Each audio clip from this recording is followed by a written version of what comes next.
Hello, sweet souls. How are you? How are you doing? How are you feeling? How are things going? I'm a little late with today's message, with this week's resonance, but I know that there's a reason for that. And so thank you for meeting me here today. I just set everything up and pressed record and started. I just really want to start speaking because there's a lot that's coming through. And I think there is a method to the way all these messages are coming through today.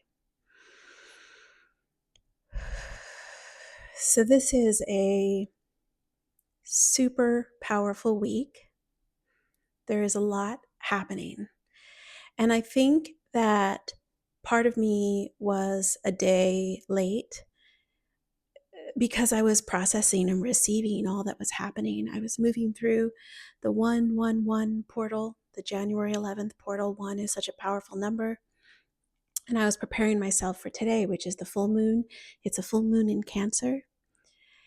And there's a lot of stuff happening over the rest of this month. And I'm getting like 2 or 3 dueling messages in many ways. Like they feel like they're opposites, but they're not, because we can hold opposites. We can hold polarities in the body, right? So first and foremost, I'm hearing the call to say to you, no matter what you're moving through right now, and you're likely moving through a lot, the invitation is to hold the vision. Hold the vision energetically for what is unfolding for you, for what is unfolding for all. And this is coming through me in the form of something that happened in the last couple of weeks. I received a phone call from a very frantic friend. Frantic. Like they were freaking out about something, blowing something way out of proportion without having all the information, right? And I got silent, I got still, and I listened. I just listened. I do a lot of listening when friends call. And I got off the phone, and over the next few days, I proceeded to hold the frequency of love and compassion and authenticity for all, but certainly for this individual. And I was silent and I sort of basked in that energy. I held that energy. And over the course of those several days, by doing nothing physically with my hands, I didn't call this person back. They moved through some big shifts and let me know that their perspective had shifted. Their perspective had shifted to possibility, to I don't know, to love, to what if really good things happen, right? What if everything's working out? And so it reminded me how important it is to hold the vision, not just the vision or the image, the dream, but also the frequency, the resonance between us. And so my invitation to you is to hold the frequency of your vision, the frequency of love and compassion, the frequency of whatever you're bringing to life or whatever you wish to bring to life. And maybe that is love. Maybe that is connection with family. Maybe that is abundance. Maybe that is understanding your soul work, your purpose. Maybe that is next steps, clarity around next steps. Maybe that is adventure. Maybe that is expansion. Maybe that is moving to a brand new land. Whatever it is, the invitation in the frequency of this week, with everything happening in the sky, everything happening on the earth, is to hold the vision, hold the frequency. And I'm just going to call it love. For me, I'm going to call it love because for me, love encapsulates everything. It encapsulates prosperity and connection and abundance. And it also holds the space for like being your most authentic self and following the call. So no matter what's happening this week, that's the invitation. That's the big invitation. Hold the vision, especially given today and what the next few days will bring. And I don't mean from a prophetic standpoint. Today is a full moon in Cancer, and Cancer rules the fourth house of home and family. It is very emotional. It is very watery. There's probably a lot that has or will continue to come up for you, not just in these topics, right? Not just plain old emotions and feelings, but also whatever's coming up for you, wherever Cancer is in your chart, that may also be affected as well. And you can look at your zodiac chart somewhere on the internet so you can understand where that's coming up for you. But lots of emotions are coming up this week because there's lots of changes. There's lots of like shifts happening energetically. So hold the vision while you feel the feelings. And we can do this. Of course we can do this. You can do this. I know you can. There's another message coming through, and it is about the fact that everything is new right now. Everything is anew. You are anew. You are brand new to yourself, at least, and likely to others, right? And so, as this new version of yourself, try something different. Do something different. Understanding that this is a time of experimentation. We really haven't hit the full force of what's coming in this chronological year in 2025, right? So I'm hearing the call to spend the next several weeks continuing to experiment. Experiment with who you are, experiment with different structures and systems for holding your work. Experiment by doing the opposite of what you might normally do. Experiment with if you would naturally criticize yourself or judge yourself, doing the opposite and just allowing it. Just allowing yourself to be. Embracing your quirks, your ingenuity, your criticism. Just allowing it all to be, right?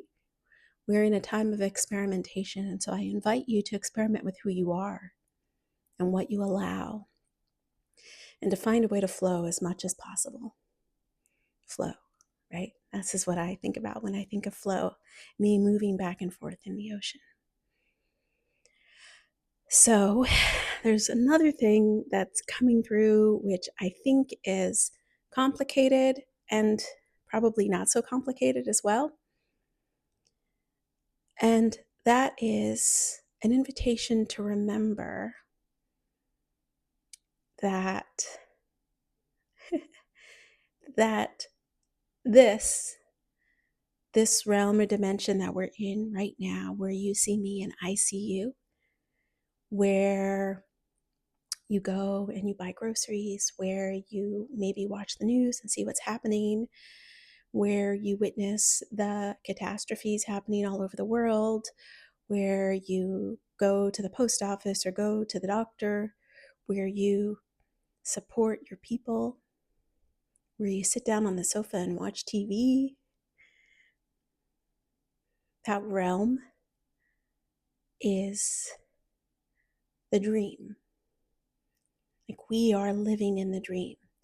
The way an ancestor explained it to me once is this realm is the dream.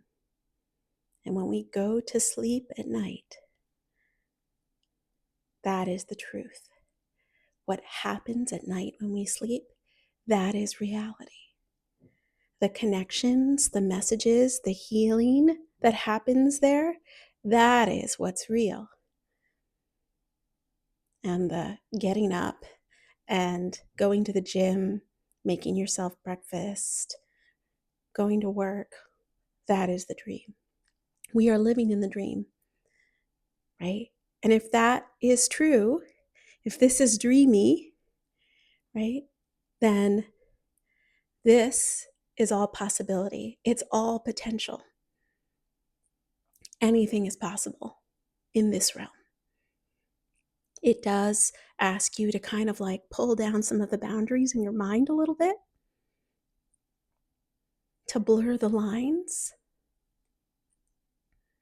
to remember that when you go to sleep at night, you are entering another realm that is just as relevant, just as important, if not more vital than the 3D that you're in today. The healing happens there.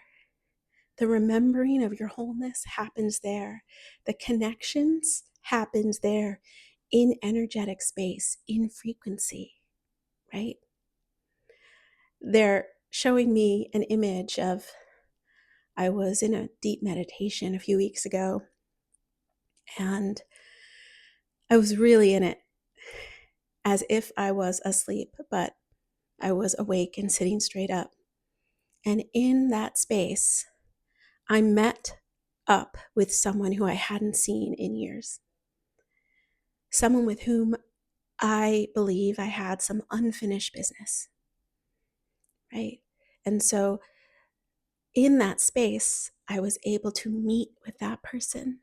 We were able to have a conversation, and it was beautiful. We were out in a field under a tree, and we were exchanging messages, thank yous, I'm sorries, all the things that we wanted to exchange.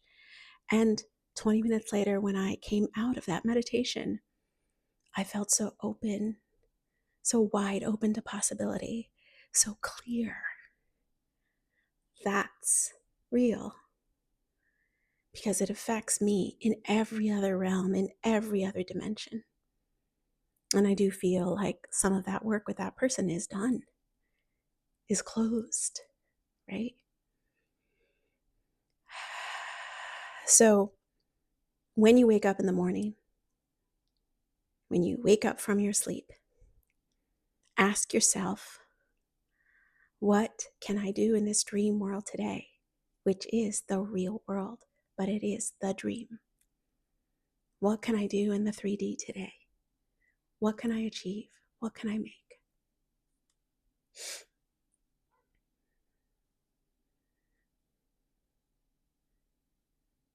So that's what I'm hearing today. Short but sweet, I think. There'll be a lot of up and downs this week. You are new. And it's time for you to experiment as if you are new. Hold the frequency and the vision of your becoming alongside all the feelings you're going to feel this week. You can do it. You can do it. And remember that you're living in a dream world in so many respects. And it's up to you to connect with your soul, with your highest self, and decide what you're going to do in this world, in this realm, right now, with what you have at your fingertips, with the sweet soul that is within you and around you, right? That's the invitation that I leave with you today. So short but sweet, but purposefully short but sweet. There's so much happening. And I'm just sharing the highlights. I think the highlights are what matters the most. As you move through this week, we'll be moving to and toward one of the most important days in the Mayan sacred calendar later this weekend. And there's a lot of like celebration around this weekend. There's a lot of sweetness around this weekend. I invite you into it. Notice the sweetness in your life. Be with it. And hold the vision through all of the ups and the downs. Hold that vision. Because if it's in you, It's there for a reason, for a purpose that is likely guided by your soul, by the divinity, by your sensitivity that moves within you. That feels like plenty. If you want to know more about me and read all my stories or watch all my videos or listen to my audio stories, you can go to wearemagic.studio for that. And if you want to work with me one-on-one, where I bring in the ancestors to provide soul wisdom, you can go to maggiebatista.com for that. Until next time, I'm just sending you so much love and so much magic.